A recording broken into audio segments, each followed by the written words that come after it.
I don't know any taxis when you have your clothes on. We're keeping this in the edit. I think you were waiting for me to propose more than I wanted to. Yeah, okay. I'll drop the front. You just look slightly dangerous.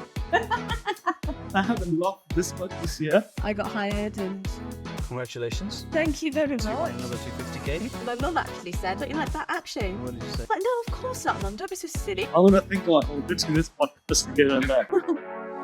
Hey guys, welcome to the second episode of our podcast. My name is Akshay. I'm Harpreet, and we love to talk all about business, relationships, and trying to get the balance between the two. Let's get into it. Let's go. So we're going to be speaking about a lot of things today. One of the things is the proposal, a bit of The Apprentice, but let's kick it off first by speaking about goal setting, but specifically to failure. Because we spoke about goal setting in our previous episode, but what happens if you get off track? I'm sure a lot of people are probably feeling like, actually, things sometimes get in the way. Things get in the way, you lose momentum, and that initial New Year drive is gone. Yeah. And what do you do then? How do you personally deal with this? Well, last time we spoke and we talked about what I was personally doing to set up for 2024, I mentioned that I'd already experienced burnout by placing too much pressure on myself in January. You got burnt out placing the goals. Got burnt out writing them. I whacked on too much pressure. So the first couple of weeks, I was literally going so hard. And then it kind of started to tail off because things happen, things crop up. So for me, we ended up short-staffed at a couple of our shops. So I was having to step in and cover, which means I can't go on my laptop and work on all the lovely plans that I've got. Firstly, I just want to address the word failure. I actually don't personally believe in the word failure. It doesn't exist in my vocabulary. I love that. Copying you because you're always the positive one. It just doesn't exist. I don't personally believe that I have ever failed at something. And I definitely don't mean that from a big-headed perspective. Like, don't get me wrong. Of course, there's things that I've tried to do that have resulted in a no, or not the outcome that I expected. But it's not a failure because it was an attempt that didn't result in the outcome that I wanted. Agreed. Actually, I went in a different direction that resulted in a more favorable outcome. And for me, because I'm a little wacky and I'm very sort of spiritual, I believe in the powers of the universe and actually in this higher power that no matter what you do, if you have the right intentions, you're giving out the right vibes, you are manifesting, you're visualizing, you're on the right path. Whether you believe in God, the universe, whatever it is that you believe in, I always believe that I am on a higher path and a road to success. So if that means I've got a few no's along the way, that's totally fine with me. I love that. It reminds me of this quote that I also really like is rejection is just redirection. Yeah. And sometimes if I personally look back, and I'm sure you can relate to this, is that if certain things hadn't have worked out, you wouldn't be where you are today. It's actually a story that I do want to share that I don't think I have ever publicly. Have you shared it with me? I don't know if I have. Okay. I don't know if I have. But how I actually got into marketing and advertising in general, and as we're speaking about the word failure in general. So I was at university, I wanted a part-time job, I wanted to make some money. I saw an ad online saying intern at an advertising agency. I applied, got the job, and my role was to basically sign up bloggers, and the company that I signed the bloggers up to put ads on the blogs. You with me so far? Mm-hmm. So I went in there, they were paying me £2 for every blog that I signed up. And I said, okay, brilliant. Did it for a week, signed up about 20, 30 blogs, made a little bit of money, but I said, no, I can do more for this. A friend of mine approached me and said, have you got any jobs I can do as well? So I approached the CEO of that company and said, look, if I hire my friend, can I give him £1 per sign up and I'll keep the other £1, but get him to do the job? He's like, works for me as long as I get my sign ups. Long story short, by the end of the 6 weeks, I had 19 people under me. And they were all signing up blogs under different categories like fashion, beauty, sport. And we were doing about 400 to 500 sign-ups per week.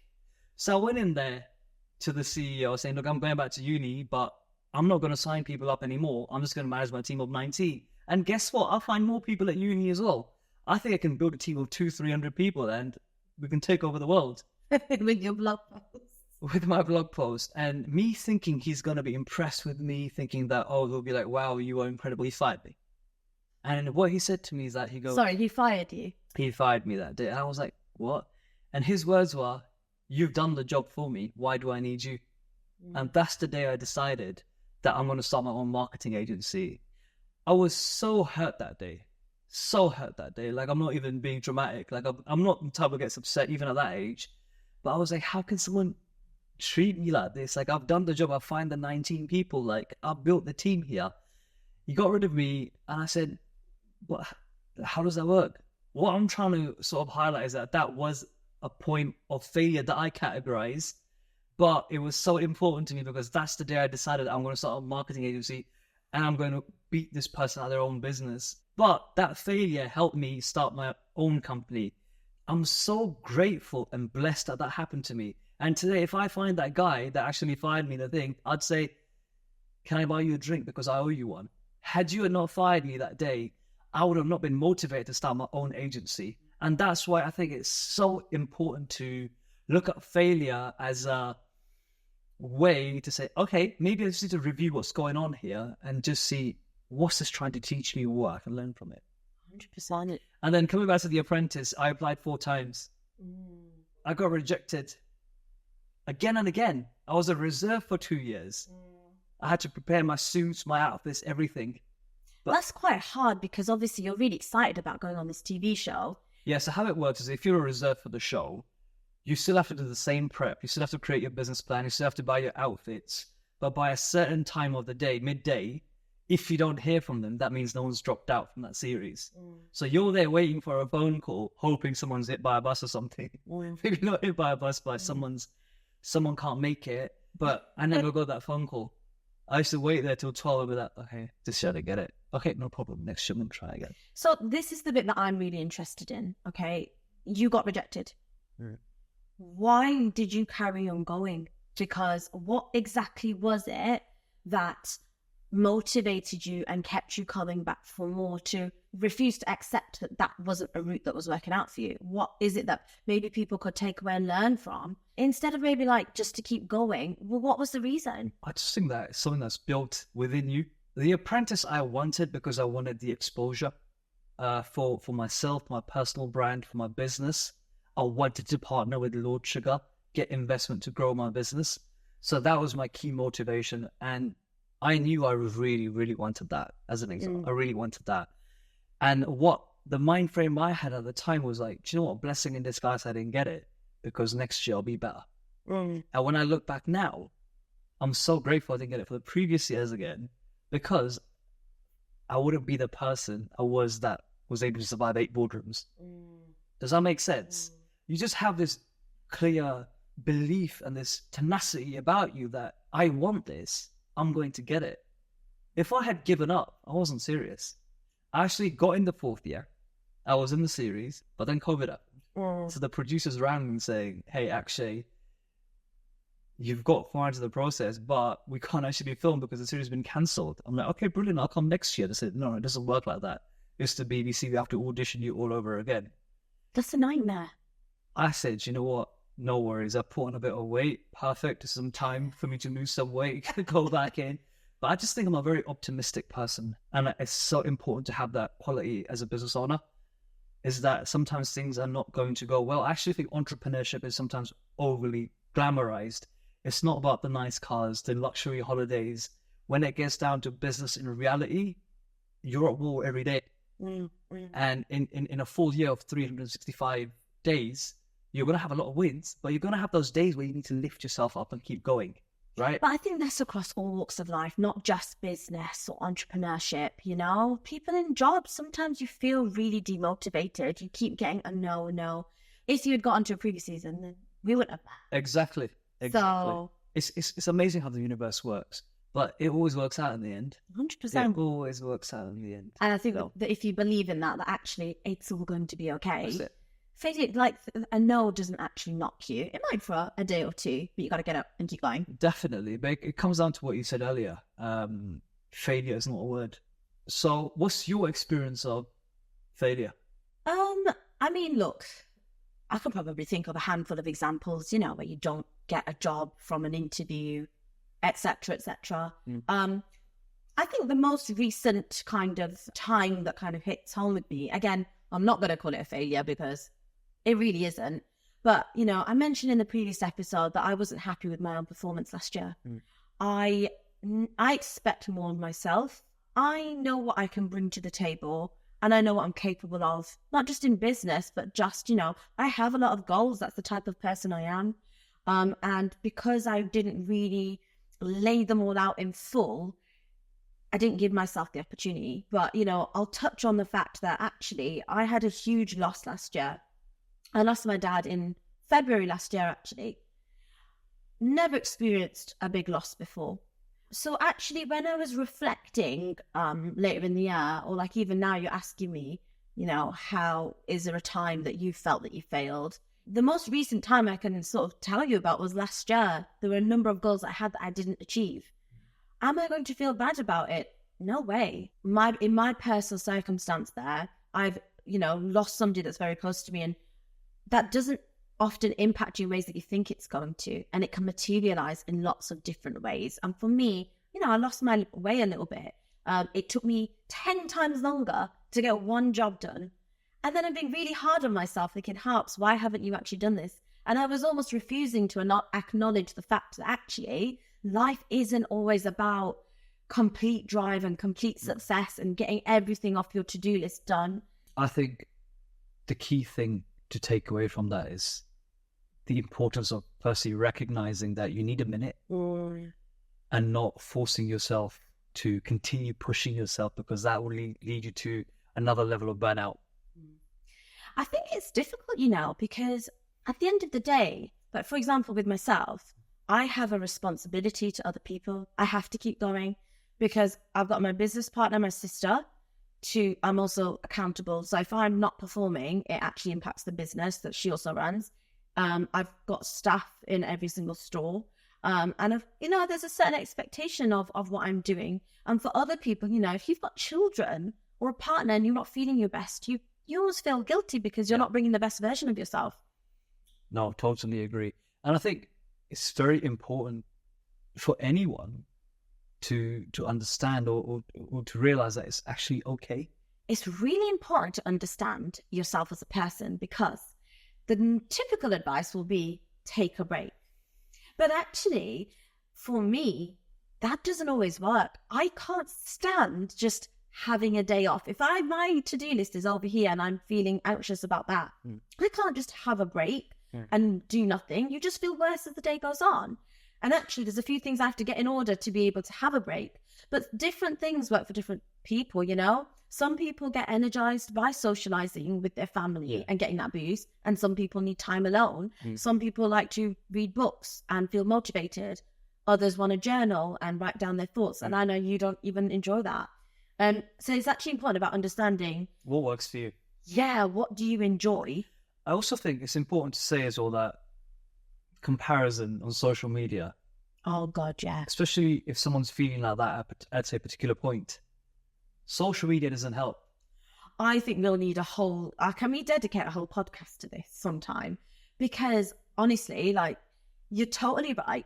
If you're not feeling great and you're jumping on social media and you're seeing everybody having such an amazing life, achieving so many amazing things, it can really knock you. They see posts of random people just posting all their best moments. It doesn't help them. But this is why it's so important to look after yourself. Look, we all look after each other, right? If you've got a partner, kids, your business is your baby, you look after it. But don't forget to nurture yourself. You're human too. It's okay. It's yeah, okay. Just take a minute without feeling guilty. Life is so fast-paced, and you have to figure out the things that make you feel better. Look, if you're struggling, A, a lot of other people are too, and B, it's okay just to change the pace and momentum sometimes. It's a marathon. Yeah, and always have faith that actually, in the end, you know, you will get it works there. out. It does. It does.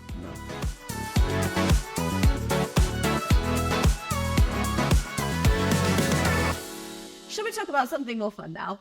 Let's chat about the proposal, because I've got quite a few questions about it. Yeah, I feel like there's still a lot of unanswered questions, and people want to know a little bit more about how you planned it, if you were nervous, and if I was really surprised and shocked. Okay, I'll go first. Go on then. Planning goes before the reaction. It was intense. I'm not even going to lie to you. That proposal was intense. I am not someone who ever gets nervous at all. At all. Well, why were you nervous? For the planning or because you thought I would say no? No, not that. Well, you knew it was a guaranteed yes? Guaranteed. Why is that? I just knew that. I think you were waiting for me to propose more than I wanted to. Yeah, okay. I'll drop the front. I was on your back about this. But why? Let me go through it firstly in my head. I actually wanted to propose in Dubai. So we were going to Dubai the week after. But one of my friends actually was going to propose abroad. But at customs, he got asked if he needs to declare any expensive items. So obviously he had a ring with him in his bag. So then he quickly, for some reason, I don't know why he did this. He should have just proposed at the airport. But he got a ring out and he told his missus, by the way, I was going to propose to you, but this ring's not going to go through customs. So I'm going to give it to you now. So I didn't want to go through all the riffraff at immigration. So I said, you know what? It's better to do it in the UK. Mm. And plus, if you say yes in the UK, at least we can be like, we're celebrating in Dubai. You know? I don't want that stress of holding the ring everywhere and taking it in the bag. So then I decided to propose in London, found a really nice rooftop penthouse. But on the day I was proposing, the wind was really bad. Oh, God. Okay. So we actually set the stand up to propose. You know, this is a really big first world problem, right? What?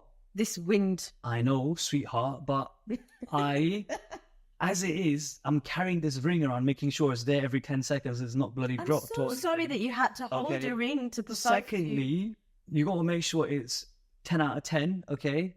And then you go there and the bloody wind's there. You're hoping it doesn't rain. So anyway, put the stand up there. The stand fell down.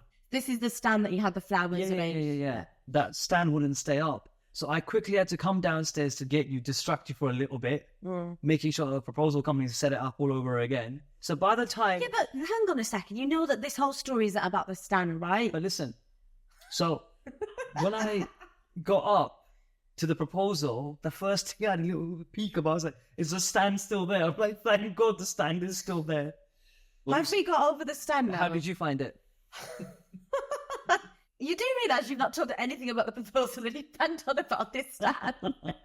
Once, obviously, I proposed to you, it just felt so amazing. So all your nerves leading up to this point were about the wind and a stand. Yeah, but sweetheart, you want to make sure it goes amazing. I didn't want to take you in there and see a bloody proposal stand on the floor, did I? That was important for me for the proposal. Yeah. Okay? I feel like I wanted to do it in a certain way where my missus is like, whoa, that is unreal. And it all rested on this stand. On the bloody wind, not the stand. I was praying to the gods, please control the winds. I think I was chanting gods. I wasn't going to blow away and never come back. Yeah, but you know what? Like, looking back, it was stressful, but to just set it all up and everything. But with walking you in, it just felt unreal. Aww. It's like a little blur. I don't even remember it. I think the biggest takeaway from this, if a guy wants to propose, is check the weather. is try and make the planning and setup as stress-free as possible. Because I'll be honest with you, I feel like on reflection, if I was to project manage this task, but I didn't get fired, did I? I said yes. Sweetheart, you can't project manage your own proposal. I wanted to. Why? No, because I didn't like seeing you stressed out. When I realised everything that's happened, I feel like you were stressed, but your stress was because of this setup and not because of actually proposing. But no, it wasn't the proposing. That was the easy part. Well, let me tell people about that. Okay. Yeah. So for me, obviously, you had told me to come down for this James Bond party for your best friend's 30th. And I fully believed it. I was slightly confused, but I did 100% believe it because I just did. I thought you were going to propose abroad. Mm-hmm. So I made sure I was still glammed up nice and everything. And then obviously you were waiting for me in London. I arrived. I started to get mad because you weren't giving me the location correctly. Mm. And because I am a spoiled brat, I'd obviously glammed up in this floor-length gown, feeling like $1 million, thinking I was something special. And, thinking I'm going to this fancy party. And I remember being in the taxi at King's Cross and saying, well, hey, I need to give the taxi driver an address to meet you for a drink. Anyway, long story short, we finally figured out where to go. I could tell you were nervous, so we met somewhere quickly. Wind. Because of the wind, you were nervous. I thought you were nervous for the party. I don't know why. I thought you were nervous about so many people being there. How would I be nervous about people? Well, you seemed really shady, but I didn't think it was because you were proposing. Huh.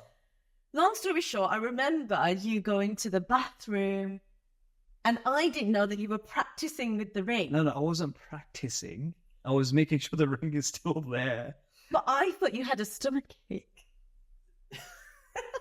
Anyway, I remember being really worried about you because you seemed nervous for this party. I thought you had some stomach problems. Anyways, we walked up, and I just want to say I think every single girl should be proposed to in a special way. Should we skip to the part after you proposed as well, directly afterwards? Which part? The part where you put the ring on my finger, stood up, clapped, and hugged the cameraman. Listen, I was just celebrating the wind in its drop. Now I'm joking. Look, I think a lot goes on. No, hang on. Let's not analyse this.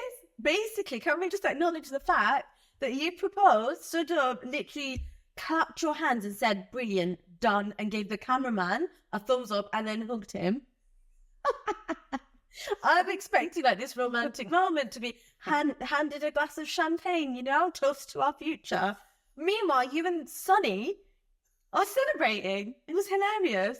I loved it. I just thought it was beautiful. Look, at the end of the day, we knew we were going to get married. Definitely. But it was a really special moment. And then now we are planning Our wedding. We are getting married in 4 months. Less than 4 months now. I know, so we'll have to talk about that next time and give some more gossip. Definitely.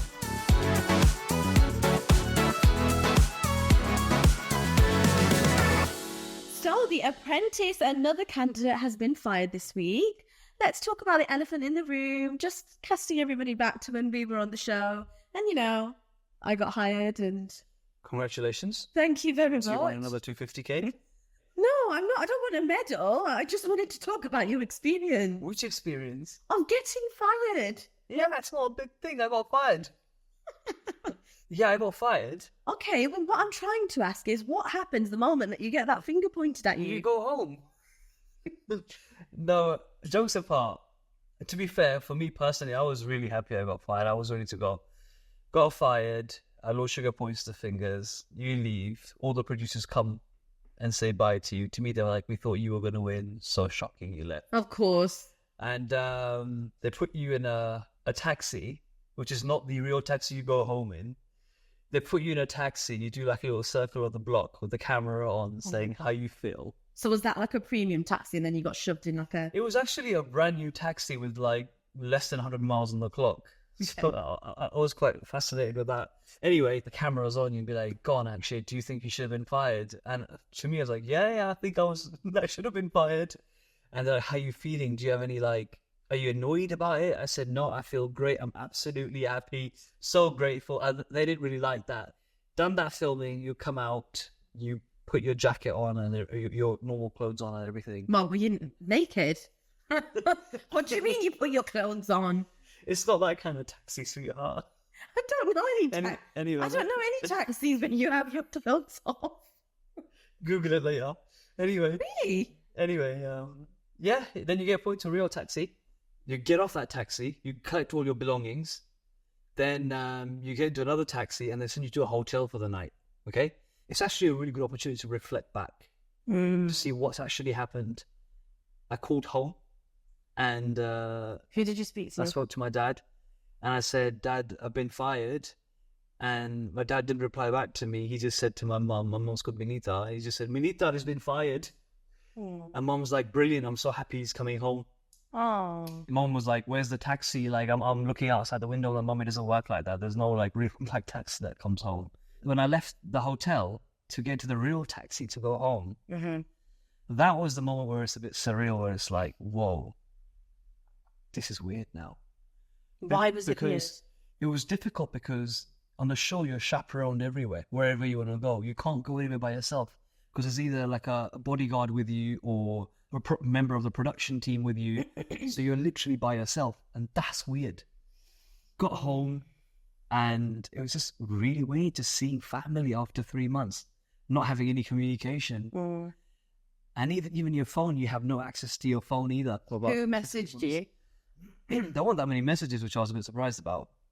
Was no one like, where are you? No, there were. There were a few people that were pissed off with me because a few people had invited me to their birthdays or like events and stuff like that, and I never replied. And you just open your phone, it's just like, yo, this phone even feels a bit weird in my hand.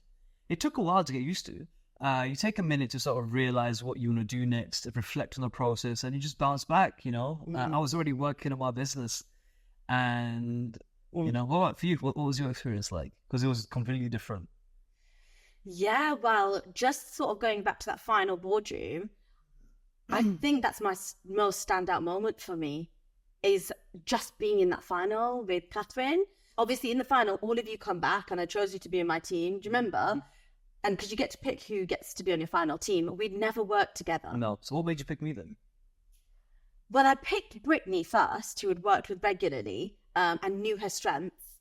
And then I looked at everybody else, and I knew, like, everyone has something to offer. But for me, I was just looking for someone that I could, A, trust, but B, I just wanted someone assertive to understand the brief and be able to get the job done, not try and prove themselves or mess about or joke around, because this was a real serious moment for me. Yeah. And I don't know, I just saw you and was like, he seems like a serious guy that I can trust to try and help me win this. So I just thought, okay, I'll give him a little shot here, and you passed the test. Thank you very much. This is the part where you say I'm successful because you helped me in the final. I don't need to say it. Okay. It's true. And in that moment, I realized it was irrelevant to me if I won or not. Because I'd done my best. I'd given 110% with the best that I knew at that time with my current skill set. I'd done everything I could. So if you didn't invest in me, that would be okay with me, because there's nothing else I can do. Like, I have nothing else left to give, left to offer in this crazy process. So it was almost like, okay, Harps, you're done. And yeah, obviously got the investment. There's then a funny period where you have to wait till A, you know, the kind of all the full decisions from the show, but B, you know, it's not been on TV yet. So obviously, you know, I knew how far I'd got, but I just didn't know how I was going to come across. So watching episode 1 with my family was so nerve-wracking, so interesting, so nice to see my mum and dad proud and smiling, and my sister nervous for me.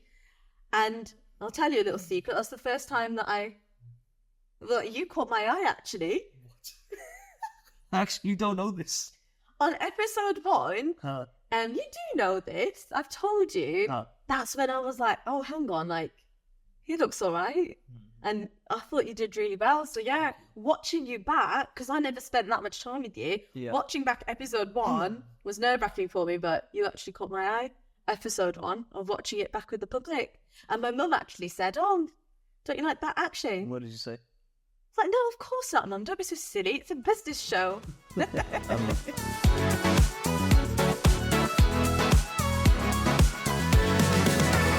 It's that time of the podcast again where we answer your questions. So, should we go question 1? Let's do it. Okay, this one's for you. Okay. You didn't get the investment from The Apprentice. Would you go on Dragon's Den? I actually got investment offered after the show at a higher valuation, but I said no to it. And at this stage, I wouldn't go for investment for my business. I wouldn't want to sell a part of my baby for a percentage. And I don't think I'd want to bring an investor in for the money. If the investor came in to help me contacts-wise or to scale it or open other markets for me, done deal. So to the answer to the questions, I wouldn't go for investment on Dragon's Den. I would go as a dragon one day. Nice. Can't wait to see it. Yeah. Okay, question 2. What? I'll answer this one. Okay. Who is the messiest? Me. I said I was going to answer Yeah, you. but I knew you were going to say me. Yeah, I was. Yeah. Is there anything to discuss here? Do I get a prize? No. No, I should get the prize. I think I've got better over time. I think you're very capable of being tidy. I think it's just... Thanks for believing in me. No, I think I've improved a lot. You have. I think there's still room for improvement, for sure. I'm not even messy. You just admitted that you're the messiest. But I was being humble. How can you be humble? Go on, give me an example. Being humble isn't saying, yes, I'm the Go on. messiest. I just sometimes feel like you'll pick something up, but you won't put it down in the place that you found it. Like what? Okay, let me give another random example. Let's say there's a case of water, and you've removed the last water bottle from the case of water. Okay. The packet will stay where it was. Okay. But obviously, to be a tidy person, But you would just... maybe you haven't realized that I need to remember what specific water I had and what package it was. So maybe I've kept it there to look back again to see what package it was. Why would you need to know what water So package you I'm had? not being messy. There's strategically still left there. But if you were strategic enough and you wanted to know the exact brand of water and package you had, you could just take a picture, save it on your phone, and put the rubbish in the bin. True. Do you want more examples? No. What's the next question? We're so ready with more examples. Okay. Should we move on? Yeah. And our final question is, if you could live anywhere in the world, where would you live? You go first. Any place right now. Can't say Dubai. I wasn't going to say Dubai. Yeah. I was actually going to say I really enjoy living in the UK. Nice. But for me, the weather is a big, big problem. I am an absolute sun worshipper. The sun makes me happy. It makes me feel energized. I feel so drained in the winter. I just feel low. I feel miserable. What country are you going to? Oh, yeah. Dubai. I said you can't pick Dubai. I said you can't pick Dubai. I'm staying in the UK, but every winter you are going to take me somewhere sunny. No problem. The options are Dubai, and that's it. I would actually want to move to India. I knew you were going to say this. I want to move to India. I just think that why not? But I don't know whereabouts yet. Punjab? Maybe not Punjab. Why not? No specific reason. I wouldn't go to Gujarat either. Okay. Maybe I'm thinking like Mumbai Okay. as a city. You know. I think it's too intense So, for us. I love it. Absolutely love India. But I think that we would definitely miss our home comforts. I think so. India is loud. India is rowdy. I love that. But it's nice to come home sometimes. But yeah, it was just a easy question. I don't know why we both go deep about I'm it. shattered after that. I think I'll start packing my bags.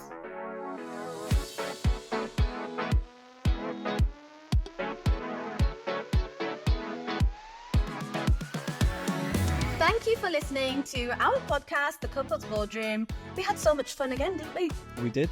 So we can't wait to talk to you next time. We are going to be talking more about planning our big fat Indian wedding.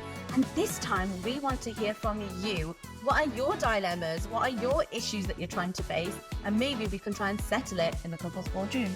Send in your questions, guys. Thank you so much for listening. See you next time.